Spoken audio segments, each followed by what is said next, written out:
آٹھواں عمل سونے کی دعاؤں میں یا سونے کے اذکار میں کیا ہے؟ اللہ کے نبی نے کیا فرمایا؟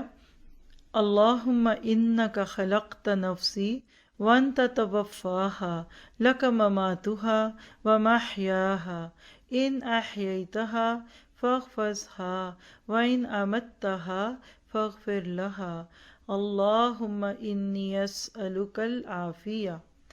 اے اللہ، تو نے میری روح پیدا فرمائی اور تو ہی اسے فوت کرے گا، تیرے ہی لیے تیرے ہی قبضے میں اس کی موت اور حیات ہے، اگر تو اسے زندہ رکھے تو اس کی حفاظت فرمانا، اور اگر تو اسے موت دے تو اسے معاف فرمانا۔